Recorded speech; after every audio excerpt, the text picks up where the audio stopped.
Hey guys, Alex here with a full-featured UI video.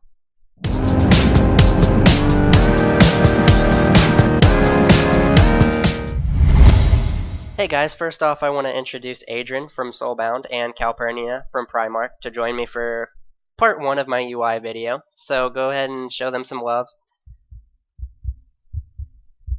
Alright guys, I'm going to go ahead and start out by going to my add-ons in ACP, Add-on Control Panel, which in itself is an add-on.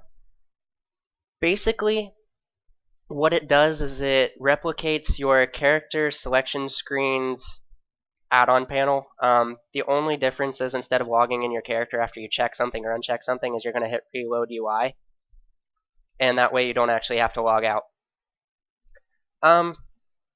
It's kind of useful. It's kind of debatably so, because I mean logging out and hitting reload UI, pretty much the same thing. I think it saves you a little bit of time. I like it a little bit better. Some may not. It's completely up to you. I'm going to go ahead and go down the ones I have check marked, because most of the other ones either aren't important or are for my alts, and I'll make an alternate video for that. So let's go ahead and start out with Atlas Loot. I'm not going to spend a whole lot of time on it. Oh god, we got a Naga in the auction house. And a Blood Elf. It's like they're working against me here to kind of get my viewer distraction up. Anyway, I'm going to go ahead and pull that up with the mini map button here, or you can just type /AL. What it's really good for is finding transmogs, as you can open any of these items just as you would in the auction house to look how it would appear on your character in the dressing room. What else it's really good for is it has, excuse me, every release of WoW. It has PvP sets, it has old content, crafting gear, etc. All of this that you can look at in one easy interface. Love it. Very handy. Another thing it's useful for is you can also see heroic mode gear and the differences, and raid finder gear and the differences. And that's really about it with Atlas Loot. So let's see what the next add-on is. The next add-on is Auctionator.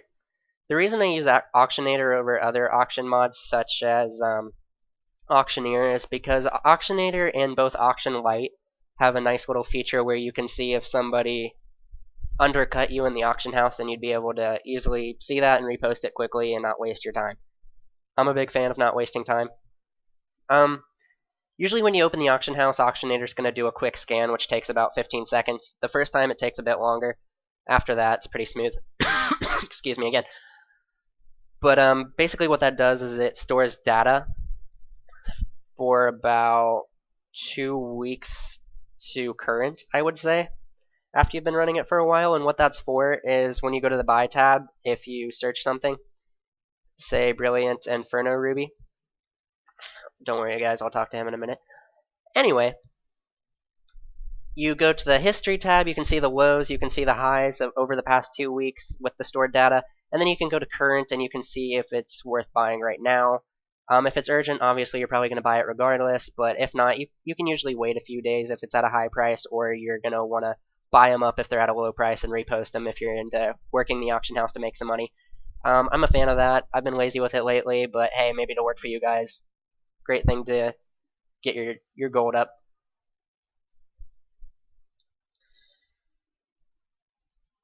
Calm your butt. Get back to you in a minute. Anyways, what I really like about this is that it has recent searches, so you don't have to retype in something every time you want to look it up. I've looked up Brilliant Inferno Ruby a few days ago, and it's there for me to go ahead and just click and look up again. If you buy something often, like potions, it's really cool to have that.